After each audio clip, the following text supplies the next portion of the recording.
Olá, meus irmãos, a paz de Cristo. Vamos para o vídeo de hoje.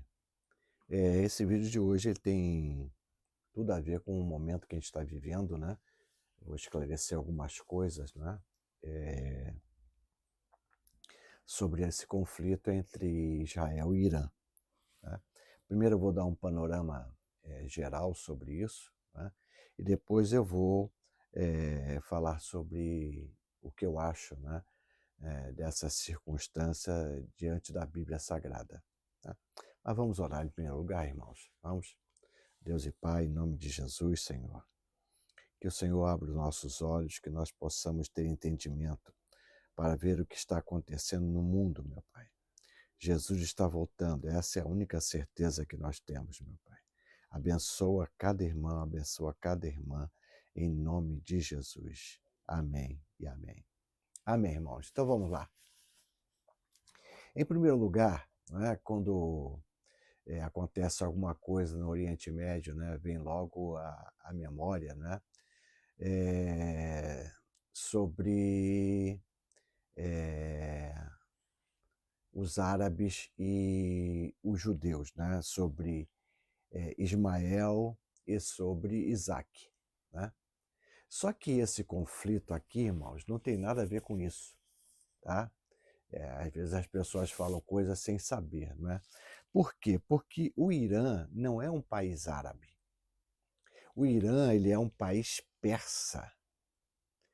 Lembra quando Nabucodonosor destruiu Jerusalém, levou para a Babilônia o grande parte do povo de Israel exilado, Daniel, a Mesaque, a Sadraque, Mesaque e Abednego, Ezequiel e tudo mais, né? E então, depois o Império Babilônico caiu para o Império Medo-Persa. Você se lembra de Dario, né? Do rei Ciro, da volta dos judeus do exílio, não é? Para a reconstrução do templo, que está lá em Esdras, está lá em Neemias. Então, essa é a origem do Irã. O Irã não é um povo árabe, né? Lá para o século XVI, eles assumiram a religião islâmica, que a religião islâmica ela quase conquistou o mundo, né? O Islã quase conquistou o mundo. Ele chegou pertinho de conquistar a Europa toda, mas depois, bom, isso é outra história. Depois eles foram derrotados, né? Então, o Irã ele adotou a religião islâmica xiita.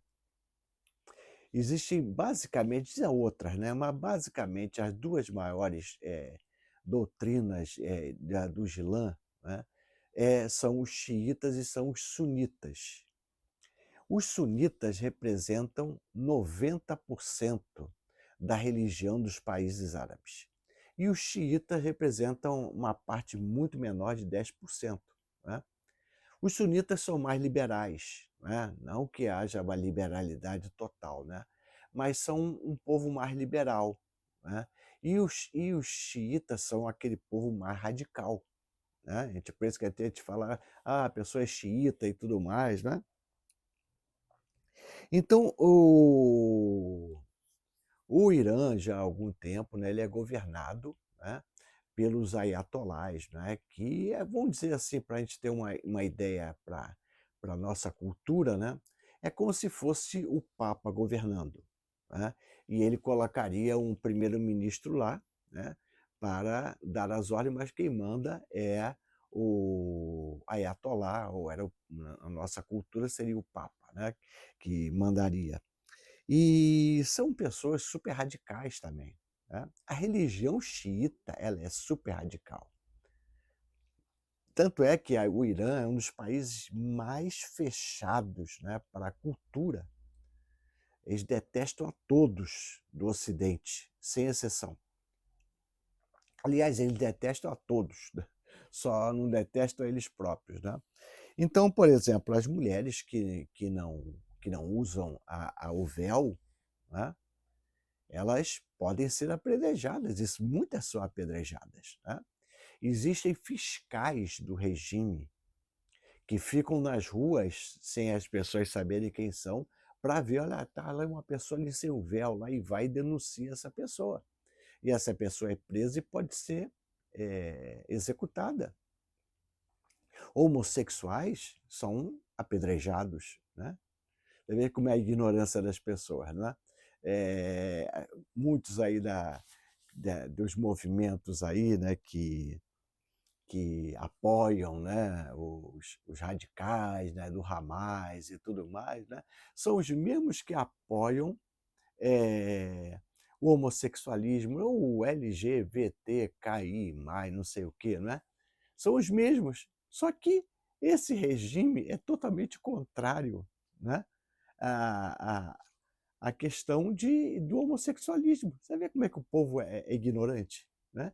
Vê como é que o povo, desculpa a expressão, é burro, é massa de manobra, né? Os mesmos que defendem isso, e às vezes até são isso, né? Participam dessa tendência deles, né?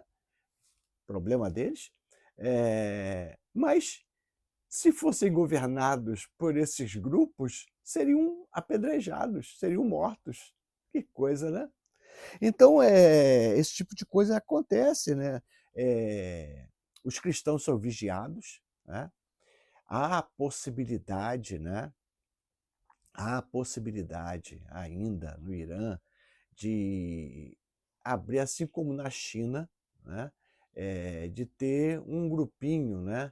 Que seja cristão, mas esses são totalmente vigiados. E eles não podem falar mal do Islã. Totalmente vigiados, senão são mortos. Né? São mortos. Né? Todos os grupos terroristas, irmãos, daquela região ali, do Oriente Médio, né? Ali, próximo ali, né?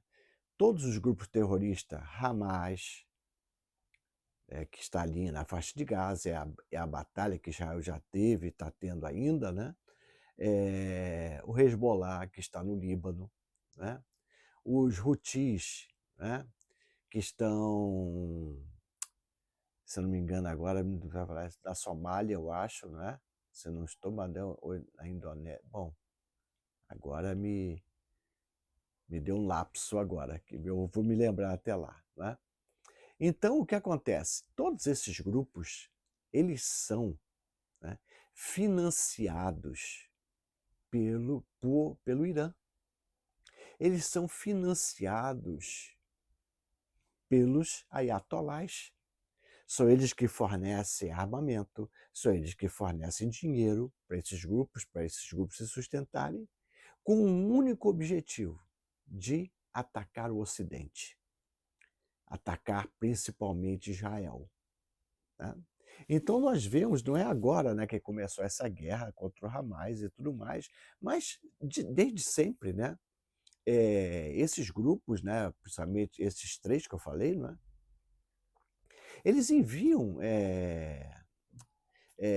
foguetes, né, para Israel. Por que Israel não é destruído? Porque Israel conta com uma tecnologia muito avançada de 3 sistemas de de antimísseis, né? Um é aquele famoso domo de ferro, né? Mas tem outro que é estilingue de Davi, tem outro que é o flecha, né? Então, o que acontece? Esses sistemas de defesa de Israel, eles impedem que os foguetes, né, e agora está acontecendo, né, que mísseis entrem e destruam completamente Israel. Irmãos, Israel, o território de Israel é metade do território do estado do Rio de Janeiro. Então é um país pequenininho. Não precisa muita coisa para tentar destruir esse país, humanamente falando. Né? Então, irmãos, esses grupos são assassinos. São assassinos que querem a destruição de Israel. Né? Falando também sobre o Irã, né? Nenhum país, né, exceto o Paquistão, que tem uma certa proximidade com o Irã, né, nenhum país árabe gosta do Irã. A Arábia Saudita é inimiga do Irã, ou seja, ninguém gosta do Irã, porque o Irã só gosta dele.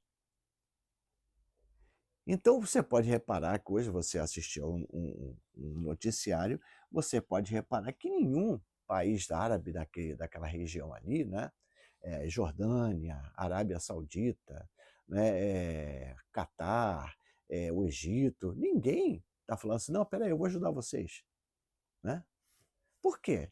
Porque o Irã quer, desde muito tempo, construir uma bomba atômica. Uma não, construir bombas atômicas, né. E se ele conseguir de construir uma bomba atômica, o primeiro que será destruído será Israel, sem nenhuma sombra de dúvida, né. Então, irmãos, Israel e Estados Unidos são os inimigos número um do Irã, né. E eles vêm com essa crescente de querer construir essa bomba atômica, né. Eh, e não somente para Israel, para os Estados Unidos, né, eh, seria também um perigo para os países árabes ali, para a própria Arábia Saudita, para os países árabes que não têm bomba atômica, né. Então eu estou falando, do panorama geral para você entender a conjuntura, né. Porque daqui a pouco a gente vai entrar na Bíblia, né, e é necessário você entender esse tipo de coisa, né. O primeiro erro é esse, né, falou: "Não, isso aí começou lá com Abraão, com Ismael", não, não começou com Abraão, com Ismael não, né. Então, vamos lá então. Em 2023, né, você acompanhou, né, em 7 de outubro de 2023, o Hamas, esse grupo terrorista que controlava a faixa de Gaza, né, eles entraram em Israel, mataram 1.200 pessoas. Dentre essas pessoas havia crianças, dentre essas pessoas haviam bebês que foram degolados, né. O objetivo deles foi só matar, porque não foi para tomar Israel, né.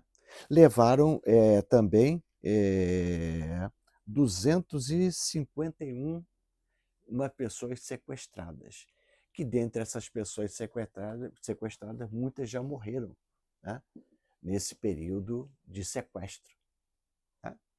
Então, se você foram atrocidades, foi uma barbárie, foi algo apenas por fazer, né, para matar, para estraçalhar, né. Então, foi aí que começou a Israel a atacar lá a faixa de Gaza, né. E aí as pessoas falam, né, "Pô, Israel não pode, porque tem pessoas inocentes que estão morrendo", infelizmente tem pessoas inocentes que estão morrendo na faixa de Gaza, e já morreram muitas, né, infelizmente. Por quê? Porque esse grupo terrorista, como eu falei, né, ele não está preocupado com palestinos nem nada não, né, eles têm um objetivo: destruir Israel. Esse é o único objetivo deles existirem, destruir Israel. E eu não estou aqui defendendo Israel, porque eu sou israelita, porque, não é nada disso, é o fato, é o fato em si, né, é o fato em si. Tanto é que, porque, eles constroem as suas bases, né, debaixo de hospitais, dentro de escolas, dentro de creches. Alguma coisa que não, claro que não pode ser semelhante ao que aconteceu, né, porque houve infinitamente mais vítimas lá na faixa de Gaza. É triste, né, você vê crianças morrendo também, pessoas morrendo, assim como é triste no Rio de Janeiro, né. As pessoas para entrar a polícia para entrar em certas comunidades, ou na maioria das comunidades de hoje em dia, né, vai enfrentar o fogo pesado, e sempre morre inocente. Por quê? Porque é uma guerra. Como é que eles vão desalojar os bandidos lá de cima, né? Eles subiram de baixo, os bandidos com fuzil, como é que eles vão desalojar sem atirar, sem ter não tem como. É a mesma coisa que está acontecendo com Israel, né. Então a gente tem que se colocar sempre no lugar dos outros, né. Imagine se você é um pai, né, que você viu a sua mulher sendo violentada, né, seu filho sendo degolado, a sua família destruída. O que que passa na sua cabeça? Foi por isso que Israel começou a atacar, porque não há como. Não há como conversar com essas pessoas. São do diabo, são malignas, são do inferno. Não há como conversar, não há como fazer tratados de paz. Porque não há tratado de paz, porque ele só tem um objetivo: acabar com o Estado de Israel. Né? Então, é por isso que Israel está atacando, atacou pesadamente a faixa de Gaza, né? Para tentar destruir definitivamente esse grupo que faz túneis subterrâneos. Né? E é isso. Né? E começou agora a atacar o Irã. Por quê? Porque, pastor, por que o Irã? Porque é o Irã que financia esses grupos. É ele que continua financiando. É ele que está querendo construir uma bomba atômica, e se construir uma bomba atômica, a primeira coisa que vão fazer vai ser destruir Israel. Então, irmãos, esse é o panorama que existe hoje. Né? É o panorama que existe hoje, irmãos. Agora vamos trazer isso, né, para a Bíblia Sagrada. Quando começa-se a falar isso já de trocentos anos atrás, né, desde que eu me conheço por gente, né, há esse conflito, né, e sempre que começa um conflito desse, né, começa muitas pessoas, né, a falarem sobre a Bíblia Sagrada, no que a Bíblia tem a dizer sobre isso. Né? Então, sinceramente, irmãos, sinceramente, e aí não dá para eu entrar, eu já preguei uma vez, eu acho que talvez esse estudo deve estar no nosso canal, né? Que eu preguei sobre as doutrinas diferentes, né? Sobre escatologia, sobre o fim dos tempos, né? Que a, a doutrina dispensacionalista, dentro disso aí a doutrina pré-milenista, pós-milenista e a doutrina amilenista. Né? No início, quando houve a reforma, né, a maioria da igreja ela era amilenista. Não, rapidamente, né? O que significa amilenista? Né? É que lá no Apocalipse fala de um milênio, de 1000 anos. Né? Então, o amilenismo ele entende que a vinda de Jesus inicia-se o fim dos tempos, os últimos dias. Então, aqueles 1000 anos, né, já começaram, são um período de tempo entre a vinda de Jesus e a sua segunda vinda. E já os outros dispensacionalistas entendem de outra maneira, né? Entende que vai haver, né, um período de 1000 anos, né, aonde Jesus vai voltar, ele vai reinar num templo que vai ser erguido lá em Jerusalém, né? O templo vai voltar, os sacrifícios vão voltar, ele vai reinar por 1000 anos e depois vai haver a consumação de todas essas coisas. Né? Uns dizem que vai haver uma tribulação, né, que também está no Apocalipse, né? E que Jesus volta antes da tribulação, e a igreja é arrebatada, a igreja não vai passar pela tribulação. Outros dizem que não, que Jesus volta para esse reinado lá em Jerusalém, né? Depois da tribulação, então a igreja passa pela tribulação. Né?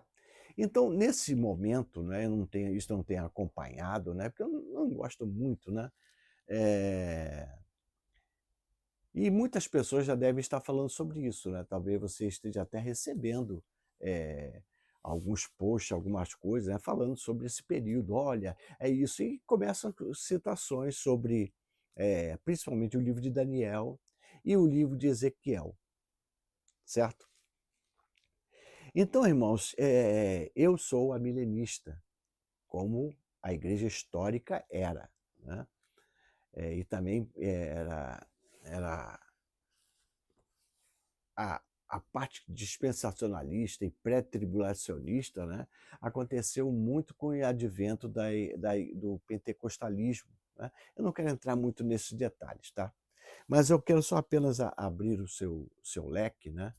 Eh, eu não acredito nessa doutrina, né, eu respeito. A gente tem que sempre respeitar assuntos que são controvertidos, né, a gente precisa respeitar, né, porque ninguém pode ter a certeza absoluta, né, de certas coisas.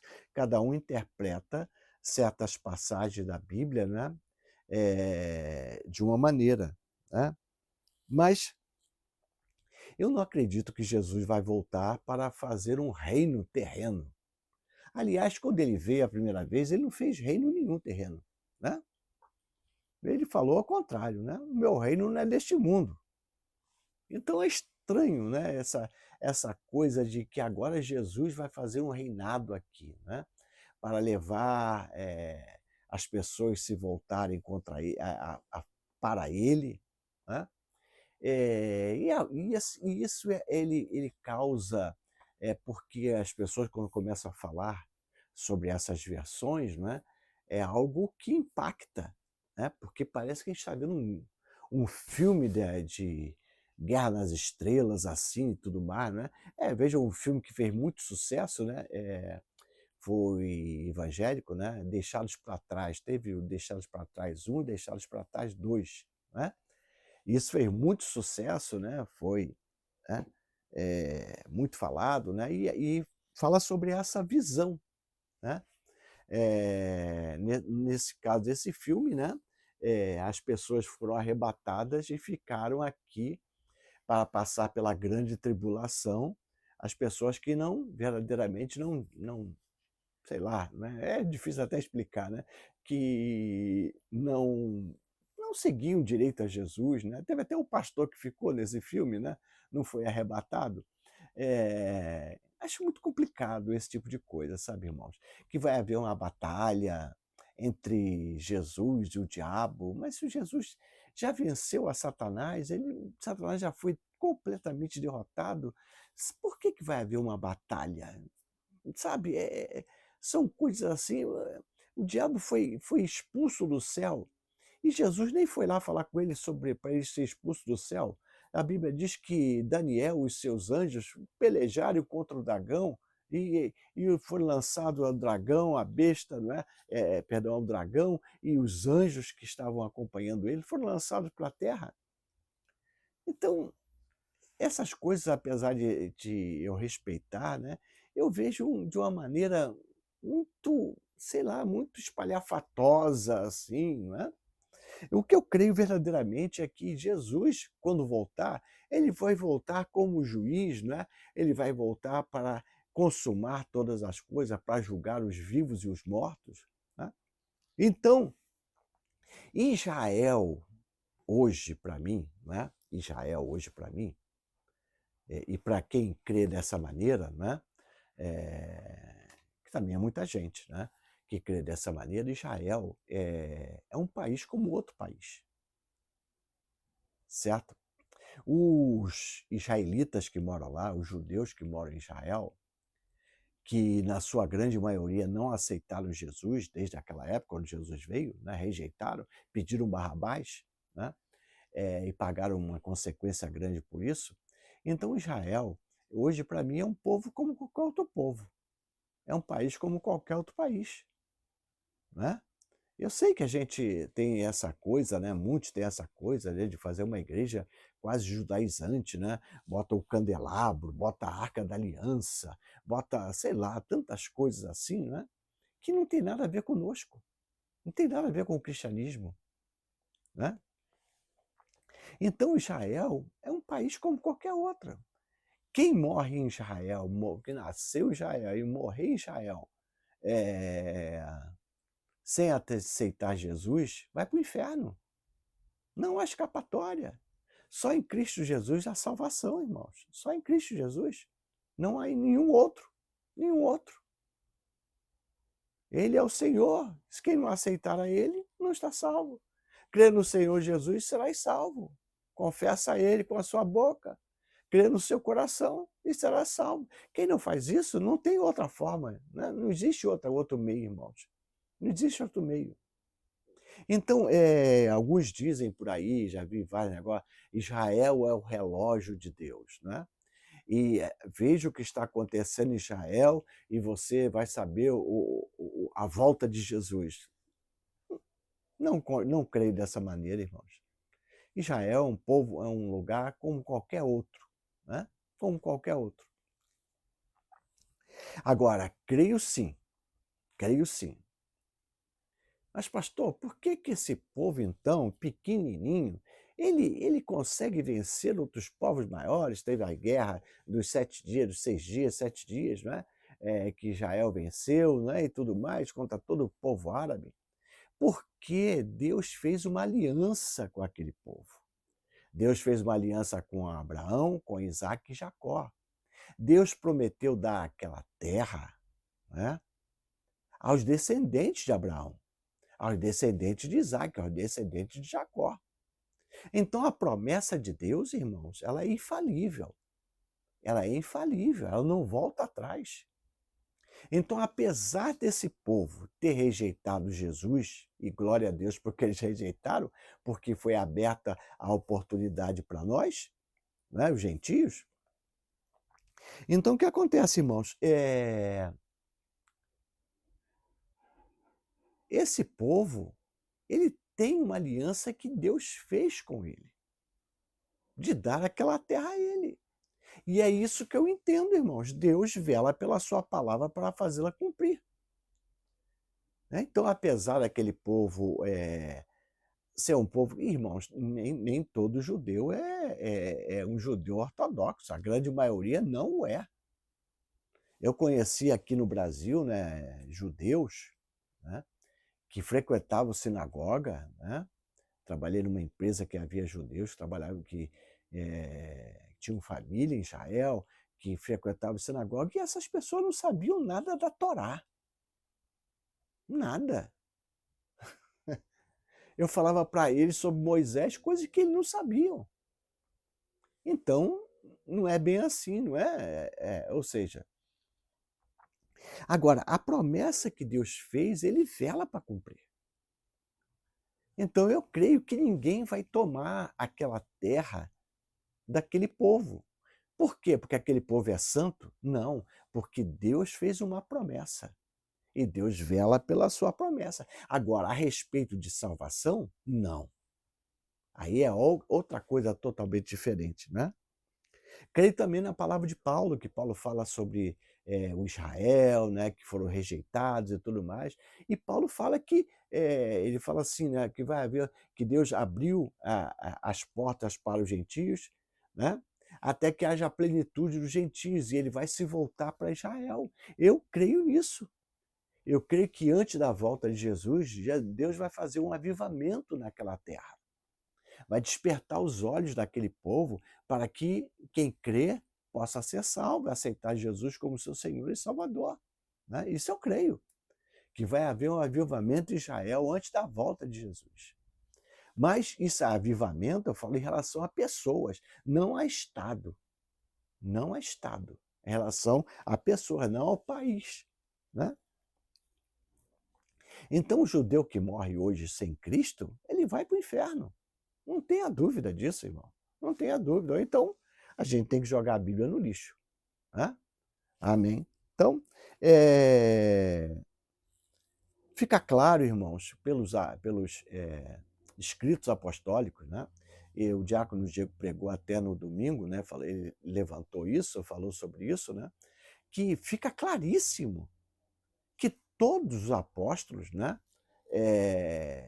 Paulo, Pedro, principalmente os dois, principalmente Paulo, Tiago, falam da volta iminente de Jesus. Eles aguardavam a volta de Jesus nos seus dias ali. Então não havia que se falar em tribulação, não dá para eu ficar falando de Apocalipse hoje. Né?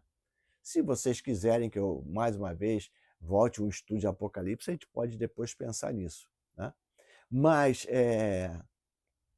Então eles aguardavam a volta iminente de Jesus. Ao soar da trombeta, Jesus vai voltar com aqueles que partiram e aqueles que estiverem aqui vão ser arrebatados ao céu e acabou. E ele vai reinar.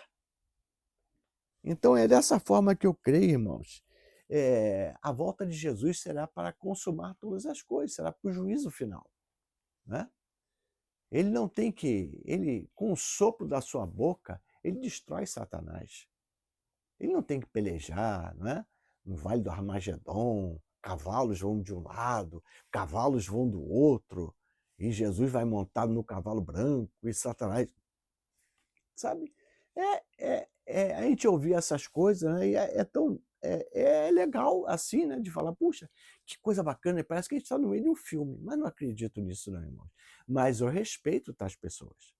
Respeito, eu preciso respeitar, né? Preciso respeitar. Né? Então esse é o conflito, né?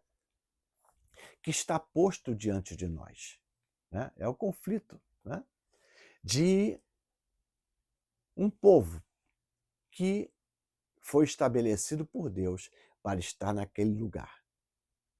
E outros povos não querem que aquele povo esteja lá.